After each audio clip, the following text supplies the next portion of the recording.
It's just so good, to see you. You've never left my spirit, and I've never taken my hands and my spiritual hands off of you. So, just seeing you is just good, but kept you in my heart the whole time. The opportunity to get us connected heart to heart so we can have this start this conversation. Yeah, well, thank you, Yvette. I am so excited every time I see you, Yvette.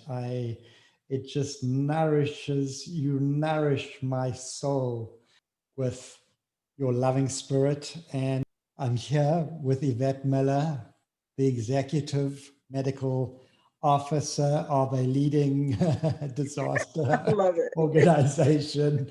Um, and we've been engaged in a series of ongoing conversations about healing systemic racism. This is our third recorded conversation. And I feel so blessed that we're on this healing path. We've been having these very real and raw conversations in the container of healing. Hmm. So we have a tradition in doing a heart lock in, and Yvette, I want to invite any opening words you have that you want to share and lead us in the heart lock in that is part of our setting the container for healing. Hmm. Well, again, I'm gonna I'm having some um Zoom issues, so I need to move to another location. So, this experience with Daniel is so important to me because in my life, the way that I have healed relationships is with people person to person and sharing stories. And so I believe that that's one of the ways that we're going to heal racism is by sharing our stories and the exchange of the pain and the discomfort, as well as exchange of the joy in dealing with it. So it's not just the exchange of pain, it's both. And so that's why this conversation means so much to me, because this is going to be the template of how we'll both have the opportunity to move forward in this conversation in healing racism, not only in our lives, but in the world in which we exist. And so I'll take the time right now to do our heart lock in, which is really important to get us on the same accord, which is the way we always enter into these Mm. conversations. So I invite you to get comfortable. I love standing, so I'm going to continue to stand, but just get comfortable in your place and take a deep breath in and breathe out. And another healing breath in, and healing and loving breath for yourself in and out. And then as you continue to breathe in and out, we'll focus our attention on the center of our chest and on the heart center. And then with that focus our intention on something in our lives that we are grateful for, that brings us joy and happiness. So as we breathe in and breathe out, focusing on the heart center and holding on to that feeling of gratitude that we have experienced in our lives.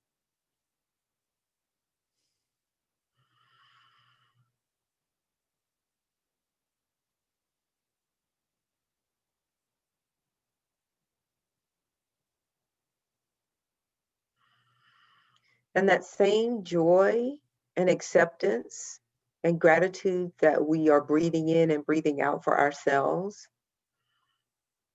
let's expand and offer those feelings of joy and appreciation and gratefulness to each other and to our sphere of influence and to the world.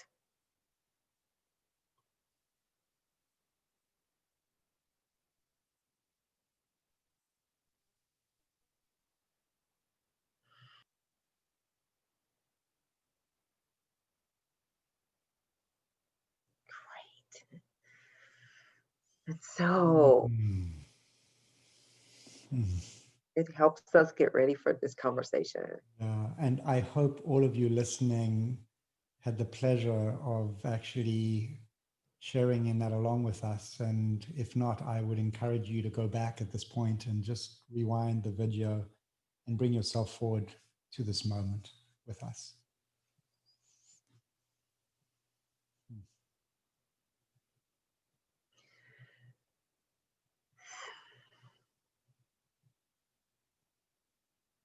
So I want us both to just take again just a few moments to just gather our thoughts. Mm. Today is January the 13th, and so much has unfolded over the last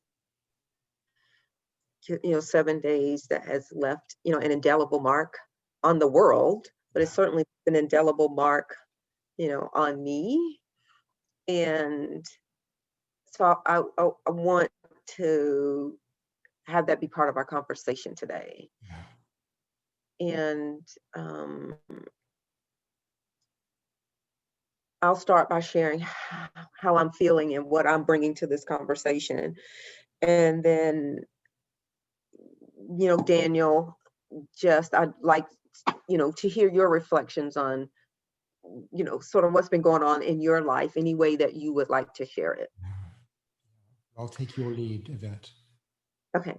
So w- w- I've been in a lot of pain, emotional and, um, psychological, not so much physical pain, a physical manifestation of it, but I have certainly felt the discomfort and the tension in my body of what started to unfold last week with that incident in the nation's capital where the Capitol building was taken over. And there were so many points of discomfort and distress for me in that situation and what has followed. And, I have had multiple conversations with my colleagues, both, African American folks and white folks about, how what unfolded last week has left the Black community in general feeling. Mhm. And so that particular day, I'm not locked into whatever day that was, but whatever particular day that was, I had been working. And so I was completely away from any news feed at all of the day. And so I just turned on the television probably about 3:30 or so, and then I just saw this scroll on the news, and I didn't have any idea what was going on. So then when I turned to one of the regular TV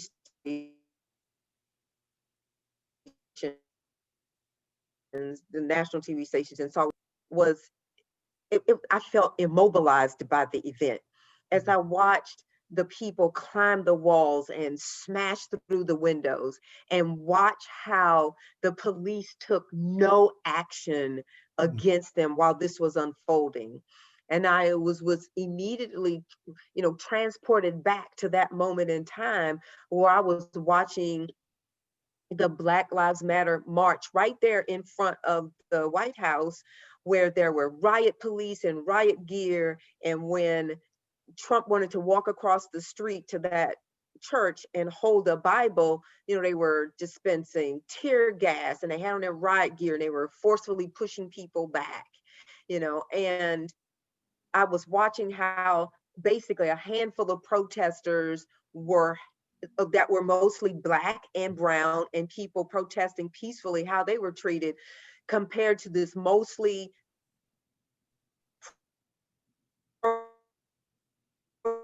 pro-Trump white Capitol building. And I was just hurt and angry and just felt like I wanted to scream. My whole body was on fire with that feeling. And to just see that blatant um, ignoring of what was going on.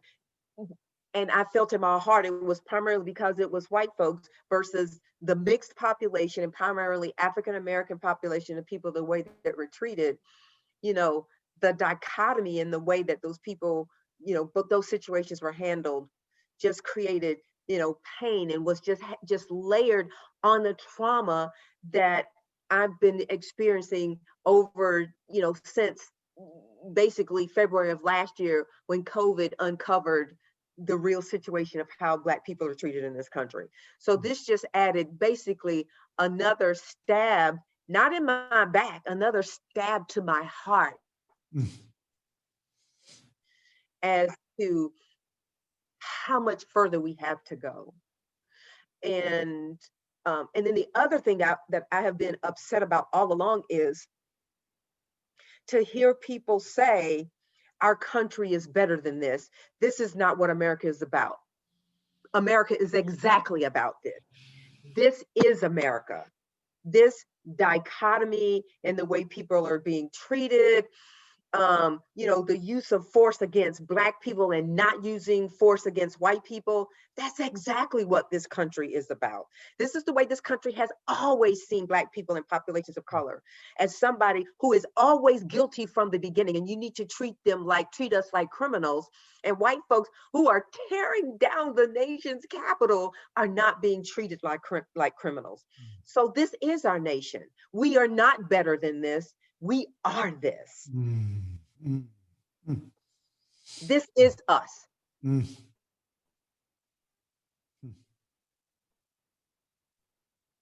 So challenge and erase that narrative that our country is better than this, because our country is not better than this. This is our country. Yeah. This is a clear manifestation of what this country is as to what unfolded last week.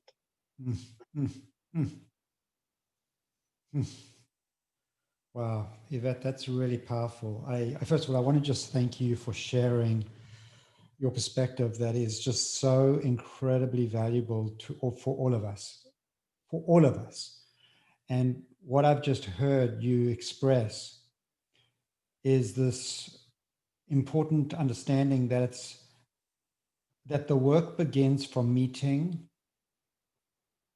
the circumstances where we are at.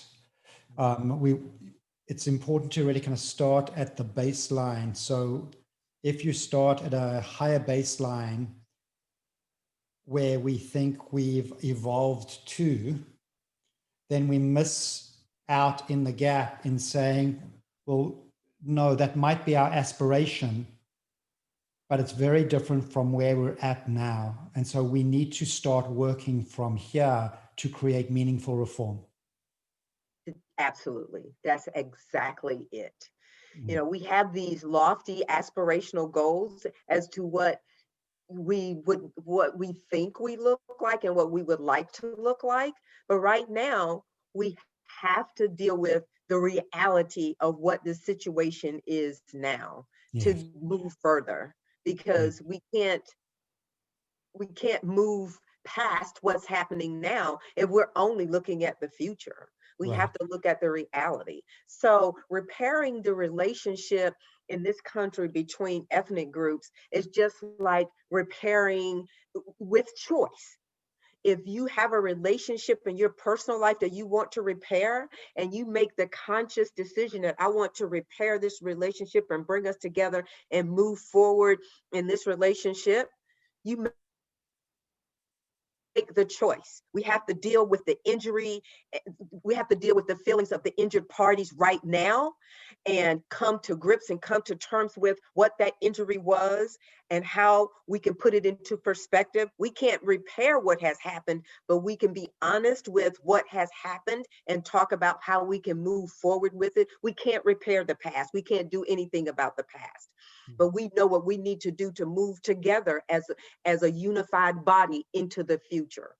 But you can't make the future without repairing and understanding the present, how we came to be in the present in this destructive relationship, and we want to repair it. We have to understand what led to the destruction so we don't keep destroying each other as we move forward as a unified body. And so I'm wondering if, just the way we're talking about it in this conversation, it's when you were talking about providing a template for healing, in many ways, I think our discussions are a fractal of what's possible. Mhm. I mean, in the first video, you shared your history about growing up in the civil rights movement, and you were aligned to Martin Luther King, and at the same time, you also found your allegiance with the Black Panther movement, and so you had a spirit of activism in you that you carry forward to this day. And here I am as a white South African, grew up in white South Africa during the time of apartheid, in ultimate Mhm. white privilege. And if we can heal, as we've entered into our relationship, and we've had several conversations before we started recording, so we were already on the path of healing. And I feel well healed. I feel we've had such raw, caring conversations, but it's all been in a template of healing, where we're able to have these raw conversations. And so if we can heal, think of a white South African male with a powerful Black American woman. If we can heal, perhaps we provide in our conversations a template for healing as a fractal, and providing an intimate view for the quality of our conversation, and the quality, starting out with this heart lock in and building the context of our conversation. We started out with the context of our conversation. It's in a healing context. And we need to bring our truth to the healing, to create the healing. We need to bring radical truth. That's right. And so it's the ability to receive and give with each other with love. That's the foundation, to be able to receive each other with empathy and understanding, and give, and yes, clear, and give with authenticity and care. And so the authenticity is the truth talking. And so it's you talking into, saying what needs to be said, and my finding the heart space to actually feel into the empathy of that and to receive you fully. And let me just ask you, have you felt received by me, adequately, in terms of you sharing the painful experiences that you've been having? Have you felt well received? And I want to add that I can completely appreciate, first of what you've said about the radical distinction that is ever clear to me in terms of the circumstances of seeing seeing police in riot gear during the Black Lives Matters gatherings that were peaceful. Mhm. And this mob, this predominantly, it was a pro-Trump mob filled with many extremists, right-wing extremists. And for me, it's interesting. Here we are,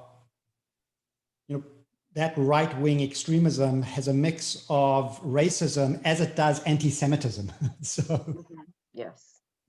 So I feel, on one hand, I feel a thread of attack, somewhat aligned with you as we're talking, even though I'm a white person. There's a thread. I'm under attack as well.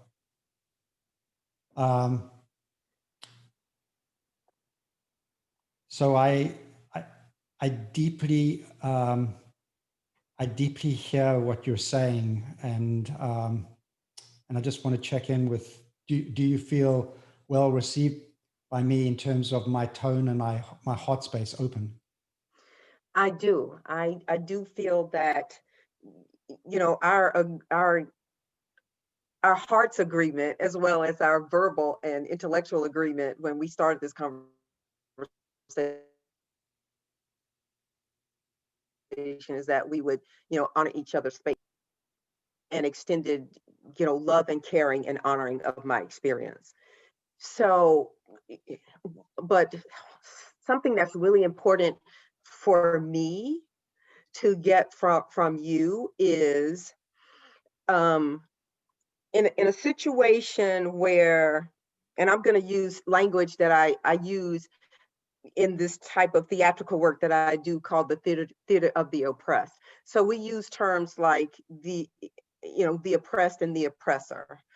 But in a situation where there is someone who holds power and someone who does not hold power, both the operator, who would be the person who holds the power, and the receiver in general, who's the person who does not have power, on both sides of those equations, there are feelings, emotions, and thoughts.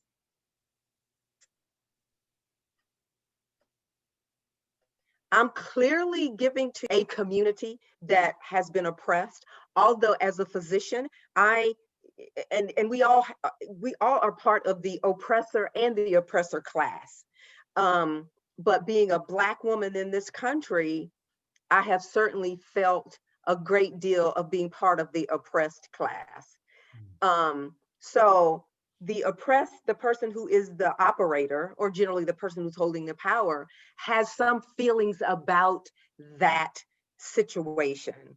So what I need from you is, as a person who has a background, um, of having benefits and opportunities that are not open to people of color, when you, as part of your lived experience, have been in that position of power, what is that like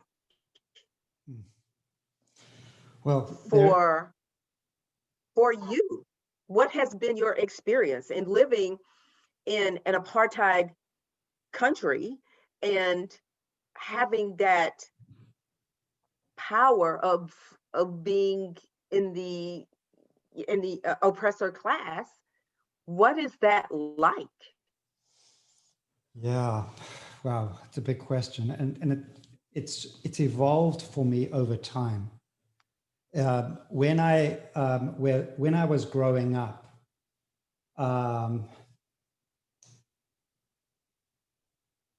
the experience was, I went to a Jewish day school, so I learned about the Holocaust and I learned about oppression. And at the same time, in South Africa context, there's a saying, well, it was it was absolutely a brutal regime, and was certainly brutal, primarily on whites oppressing Blacks. It was brutal. And at the same time, if any white person spoke out, it was you would be hauled off with detention without trial. It was also, there were many white people that stood up, that had the courage to speak up. Mm-hmm. But there's a saying. I didn't grow up in a place like, well, in America we think we have First Amendment rights. That didn't really exist in that context. It was, you didn't have any rights if you wanted to actually speak up against the system. And so there was this, on the one hand, there was a restlessness. There was a restlessness that I knew something was inherently wrong. And there was a threat that if I spoke up, something would happen. Something would happen. And could I take that stand? And so there was a part of me that actually lived in a certain element of denial because I didn't know how to resolve that. I didn't know how to resolve that. And then my hand was forced because I was called up to the army. And that was a big branch point for me. It was a very big branch point because it was during the height of we were in the state of emergency. They were using, I was on, at the University of Cape Town. We overlooked the townships, and there was the Group Areas Act. So there were certain areas, and there was press blackout. So we couldn't see what was going on in the press, but we could see the townships were burning. Mm. And there was a lot of people dying, and the country was on the brink of a civil war. And our student body leaders who were white at the University of Cape Town were being hauled in for detention without trial, hauled away. And we had armored vehicles rolling through our campus. And I was called up to the army. I would have been a few months from there. I would have been in the townships holding, being a big part of actively oppressing other, actively being an oppressor. Mm-hmm. And so I left the country, and I left the country with some degree of shame because I always had to ask myself, did I ever do enough? Did I do enough by not standing out? And I resolved that I left South Africa. The best way I could rationalize that, I had a tremendous amount of ambivalence because my choices were go to the army, and that was just a non-starter. I couldn't go to the army and be a part of that degree. I couldn't, be at that level of oppression. Yet I was part of, just by not speaking up, I was complicit. Mm-hmm. So I was complicit in not speaking out, at the time. And certainly there is, I'm terrified about the amount of implicit bias that I've accumulated along the way. That's a whole nother level that I've had to kind of do. And the gift of being in relationship with you, I've been able to work through and see, what you've called me on, in the earlier conversations that we've had, I can more clearly see that what I didn't really understand, how deep my implicit, like even when I try to rationalize it away with, neuroscience, you said, hey, we're not going to neuroscience our way out of this. It requires more of a heartfelt, really kind of what we're doing. We're receiving and giving each other with love. So this whole relationship where you've helped me, but growing up, the place where I left with shame. So I left I appreciate my white privilege that I had, that I lived just by intents and purposes, when you look at kind of like how we lived as a family, we enjoyed the white privilege of our living in South Africa. And that was protected by a certain aspect of denial. And then our family left with the question, did we do enough? And then we left rationalizing I was going to make my mark in speaking on the issues, what's evolved into this work that I do on conscious leadership now. So I found my way into the stream of this meaningful work born out of the product of my growing up in South Africa, doing the best that I can to make meaning of my journey. And I've been so blessed to actually work through these feelings because I had, when George Floyd was murdered,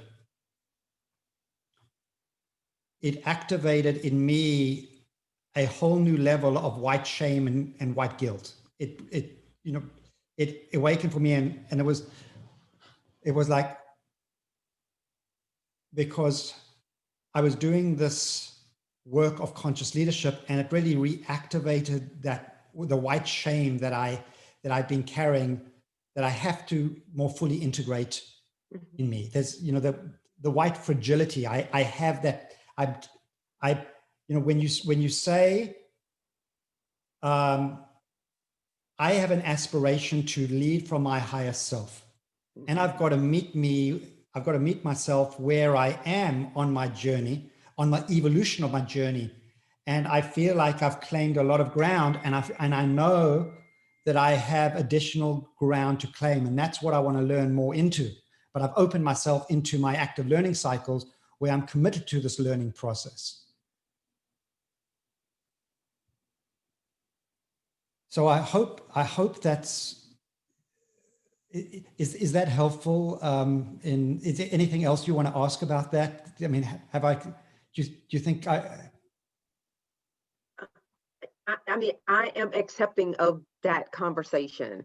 We'll have more conversations about that later, but one of the things that I find that, so, I've done some reading about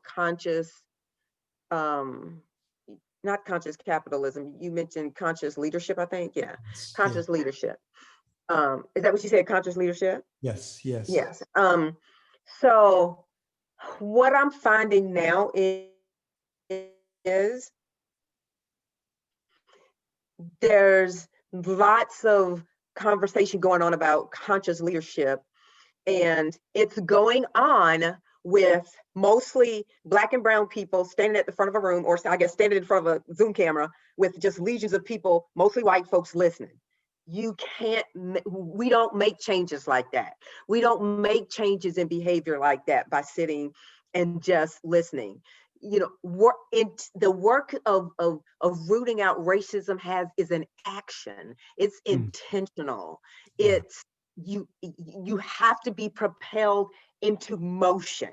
And so while a place to start is to start talking about how we do and think and be different, we actually have to do and think and be different. It's an action, it's a verb. Rooting out racism is verbiage, it's action. Yes.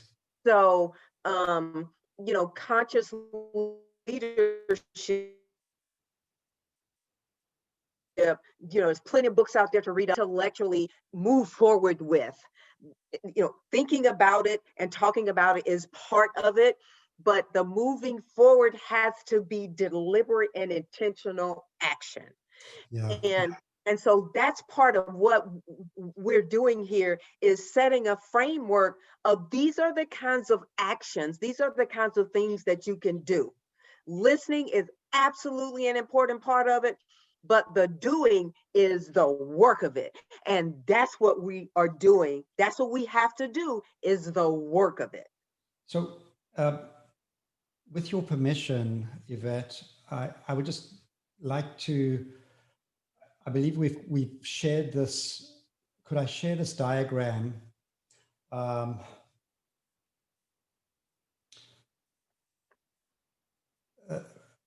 I believe we've shared this, right? Yes. Mm-hmm. So this is the active learning cycle. So we're actually talking about this. We're talking about systemic racism, the experience of systemic racism. The purpose for doing so is the purpose of healing, right? Yeah. So that gives a specific context to the way we're framing the content around this. And then we're in this reflection. We're in this reflection together, and there's an attitude of reflection. The attitude of reflection is a sense of both ownership, and then it's about openness, kindness for ourselves and each other, and then curiosity and presence connected to the purpose of healing. And then there are some forms of question. It's like the forms of question in reactivity, the questions of who's to blame, in the form of creativity, it's how can we heal? So there's a form of generative questions. What does the vision, what will we be celebrating a year from now in the Biden and Harris administration? What can we create as an image of the ground we would claim? And then what are the strategies and actions that we will do to make that happen? And it's a cycle of experience, reflection, action. So that's the upward spiral of growth. It takes time to move into the upward spiral.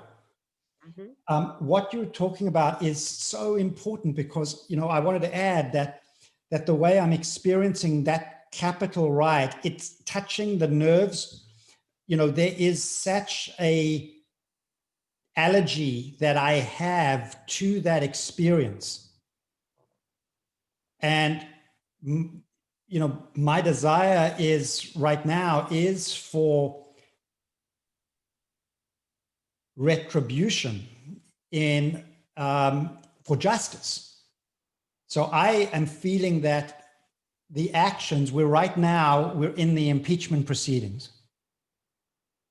And I am just, those actions need to follow through. And then there are now beginnings of arrests of many of the rioters. And I want to see justice served, like everybody. I hope the majority of white people in this country want to see justice served, because ultimately we need to root out. I mean, that's the low bar over here of actually kind of like just creating some kind of a foundation for going forward. And then we've got the deeper word of how are the actions. And so what I'm hearing you say, just let me, what I'm hearing you imply, you don't want to just see people get into conversation. You want to see this move into policy and action, right? You want to see policy changes, meaningful policy changes that creates real world change in society. Is that fair? Absolutely. That is absolutely fair. Yeah. Mm. That's the hard work. And so when we get to the action step, that is confirmation that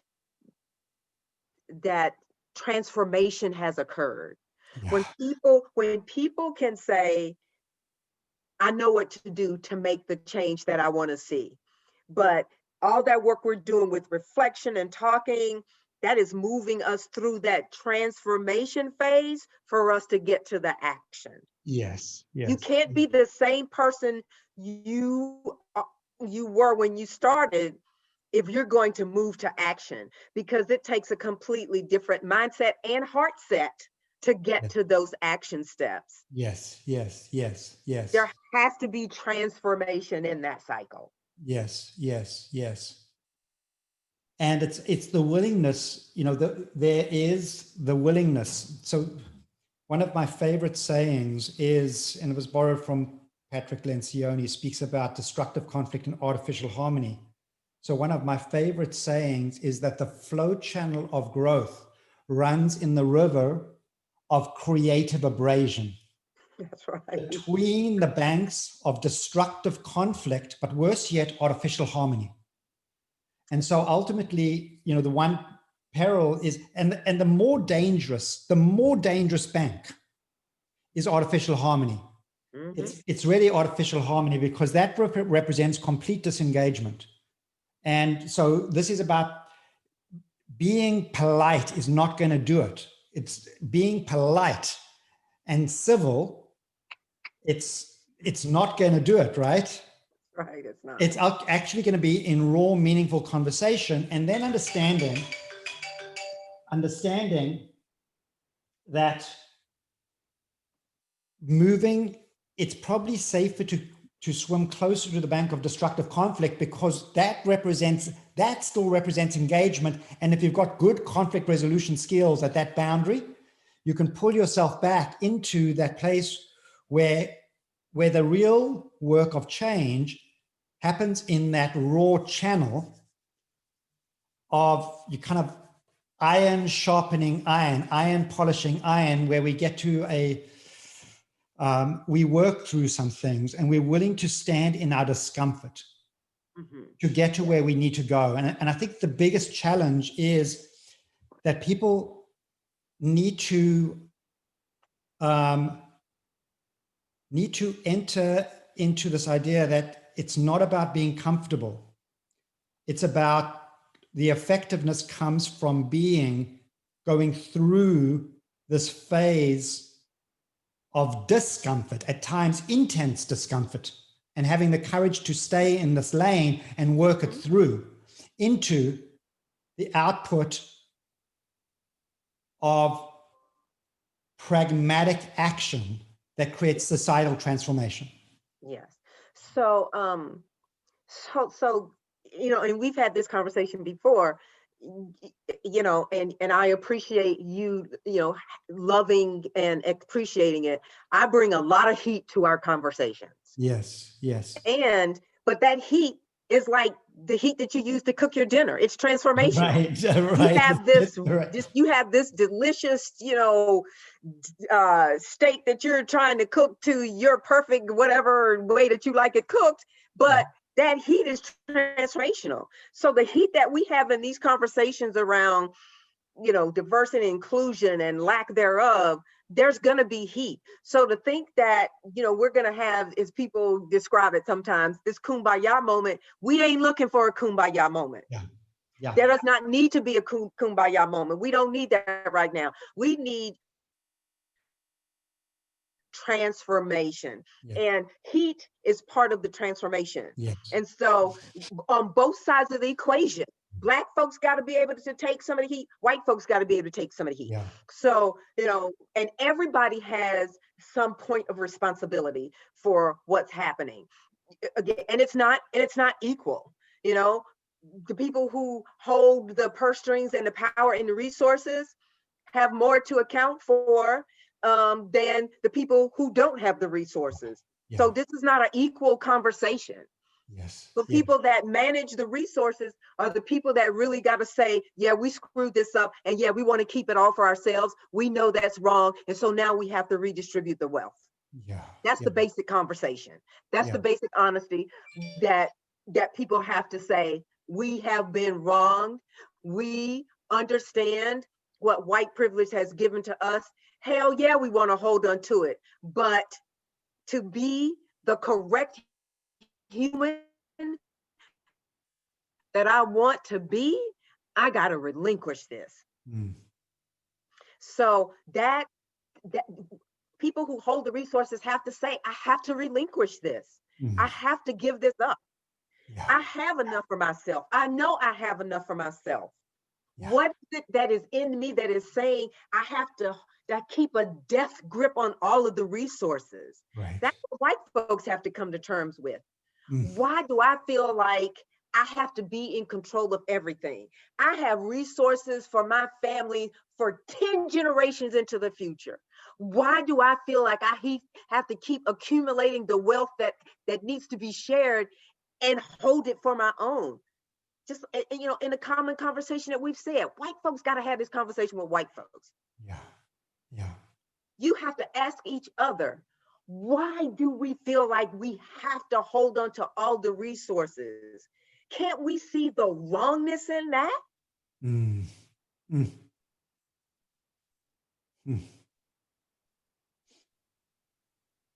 So that's the conversation you all have to have with each other. Just like the conversations communities of color have to have is, what are our demands? Hell yeah, we got demands. We need to be clear what our demands are, because those demands will bring benefits for us. So we have to be clear on what benefits we want when we make these demands. We just can't say we want more. We need to say we want more because this is the end that we want. So everybody has got work to do in this relationship. All communities have work to do in this relationship. When we talk about resource sharing. Beautiful. Y'all got to give them up. We have to figure out the best way to use them for the benefit of our entire community, so we can move forward and we can create us an environment for ourselves, so that we are self sufficient, and so it doesn't appear that we are always asking for things. We're Mm. at the point now where we can start telling, this is what we want. I'm telling you, this is what I need to, to be equitable, to Yeah. have an equitable environment. This is what I need from Yeah. you. Yeah. So we have to do our work in our communities to say, this is what we need to be made whole, and this is what we need from you to so we can be made whole. Mm. Mm. And so for me, from my experience externally, and I need for you and your family members and people, from an environment where you had the ultimate privilege, what do you need to continue to be whole? Nobody wants to give up everything that they own. And certainly from what I've read about, that dichotomy in terms of, South Africa, so many of the white people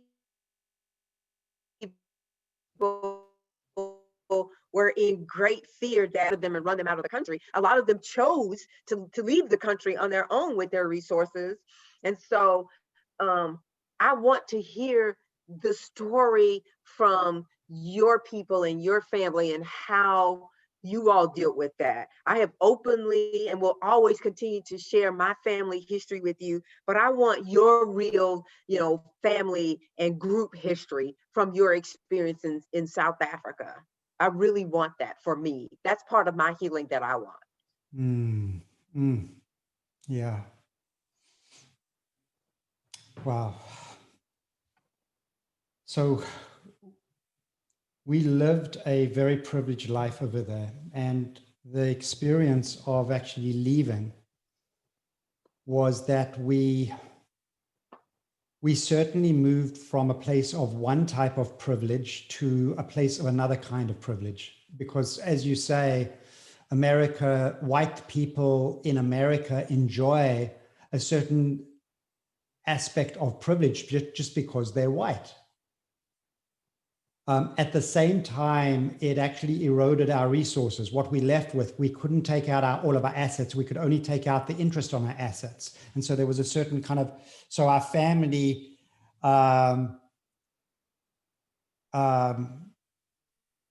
abundance of what we lived in South Africa shrank over time, actually not only because of that, but because the dollar-rand exchange rate began to plummet as well. So the resources eroded. That said, I was still very mindful that of the ultimate privilege and opportunity. I was able to, even when I arrived here and I was applying to university, even though I was from South Africa, I think I had certain advantages that many people of color don't have when they apply to university, right? So even though there was a certain aspect of my privilege in some way eroding, it never got below any kind of threshold that it caused me any real suffering. And that also, maintained a certain element of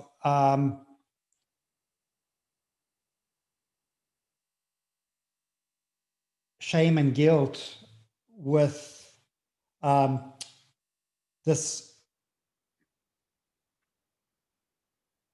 unrest over the last 4 years, this reawakening of, I'm going back, when I say the word reawakening, it's 400 years plus of systemic racism and oppression from slavery. And this comes from a lineage of global oppression. decades, of centuries of global oppression. And it's even just kind of living into kind of the awakening of that systemic racism doesn't even feel like it's enough. And now I'm very invested in doing this work with you. I'm very invested. I'm all in. And I'm all in partly also because I've got time is running short. I want to kind of like leave a legacy of doing some meaningful healing work around this. And, I don't know how much time I've got left to live, and so I actually have no fear about this work right now. I want to get to the heart of it as quickly as possible because I want to, Yvette, I'm hoping that these conversations that we're having will actually spark other conversations that many, many people need to have. I want this to be watched, these videos to be watched by millions of people and to inspire millions of people to engage in their healing. And I just have, great inspiration and hope in viewing how you will take this forward and how you will take this forward. And I, would hope that if we could do some work, meaningful work with the Biden-Harris administration, or if I'm not there, that you would continue to do the work at that scale or at a high level in your community. So you could do the work of creating policy reforms, justice system reform, that's going to, make a meaningful difference. Whatever redistribution is going to feel equitable, being a part of that. Mm-hmm. So I feel so blessed to be here with you now, and I'm deeply inspired by being on a path of the meaningful change this can contribute to. So I know that these are going to be enduring materials that are going to lead people to a path of reconciliation. I believe this. I know this. Some of the things that I think that, I know you have a really strong, group of people that you mentor and that you work with in terms of conscious leadership. But I know we got a few minutes, we got to wrap this up. But in your work on conscious leadership, do you talk about racism? Has the talk about racism and reconciliation and what can be done, has that been an intentional part of your conscious leadership conversation? Yes. And so the conscious capitalism movement, the Academy of Integrative Health and Medicine, mm-hmm. There are commitments in these communities for doing the meaningful work of reconciliation. So one of the things, Yvette, what I have, so I want to end with an invitation to you, because I'm pulling together, I've been gifted the opportunity to convene this Living Well from Within initiative, this YouTube channel, as an initiative within the Global Wellness Institute initiative. And I'm bringing together a group of extraordinary leaders.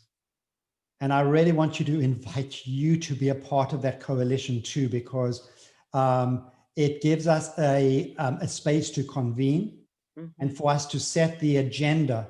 And it's really important to have you a part in the room of actually talking about, because the overarching themes is healing, growth, and creating flourishing wellness to elevate humanity. And that could mean different things to different people. I know if you're in the room, you're going to make sure that, as we will both do together, that the healing of systemic racism is an important part of the conversation. Mm-hmm. Without a question. Yeah. So what say you? Would you? Oh, absolutely. I'm absolutely in. And you could have just penciled me in anyway. I mean, I did. The funny thing is, I did. Not even penciled me in. You could have inked me in. I did. Indelible ink. Yes. It just. do first, ask last. Yeah. So you could have inked me in and know that the answer was going to be yes. Yes. So let me share with you um, this ink in. So,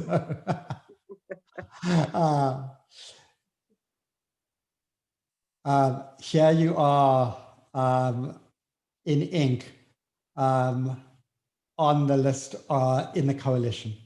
So, and it's this coalition that's going to live within. This is the Living Well from Within Global Wellness Institute initiative. It's Living Well from Within initiative housed within the Global Wellness Institute. And so we are creating a coalition of awakened conscious leaders who can facilitating healing, growth, and flourishing wellness to elevate humanity throughout the world. And we're going to be leveraging the exchange approach that we've both been through to unlock individual and collective wisdom at scale, and engage and make sure that we could represent the diversity of thought and experience, and all the diversity of race, religion, sexual orientation in that conversation. Definitely.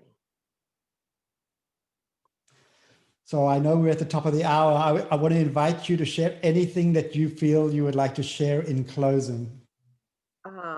Again, just so thankful. I know it's just been a few weeks since we connected, but it just feels like such a long time. So, because I honor and cherish our sessions together. So I'm going to close in the same thoughts and the same feelings in which we opened this beautiful conversation, is that honoring ourselves and then sharing that gratefulness with the people in our sphere of influence and into the world. So take a deep breath in. So I want to invite everybody to follow Oh, yes. along. Oh, yes, please. I invite everyone to take the Yes. opportunity to lock in with us, to do the heart lock in. So get comfortable in your space and take a deep breath in and out. And on the next breath, try to make it an even deeper and fuller breath in.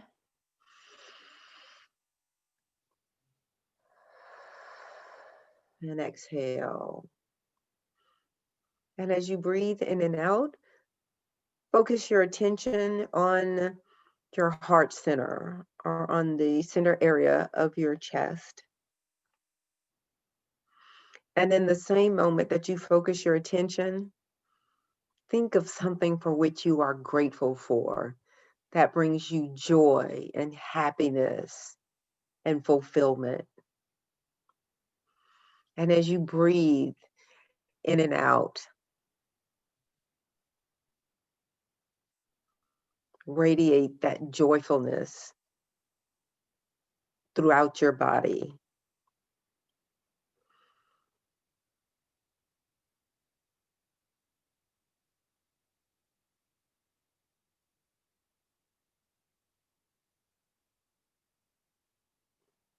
And that same love and joyfulness and acceptance that you have shared and given to yourself, be open and invite others, and share that feeling with others, and invite them into your space, that loving gentleness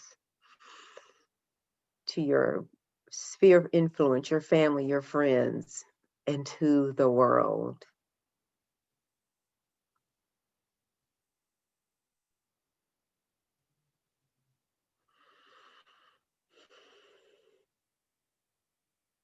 So thank you so much. Oh.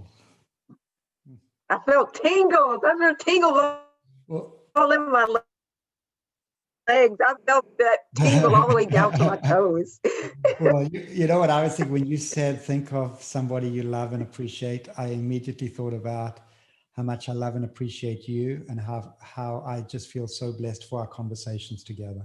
And likewise, and thank you. And every time I think of you, how we send those little crazy text messages with all the emojis. I love that. So, I am in deep appreciation of you and our experience, and so thankful that, we had that conversation at AIHM, and I said, they were not gonna, in neuroscience ourselves out of this. And you said, please help me understand. And you were so righteous and so open and so real about it. You were so genuine in that. And I felt that from the very first moment.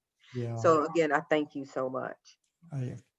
Well, I love and appreciate you, Yvette, and I hope we have served you all well listening.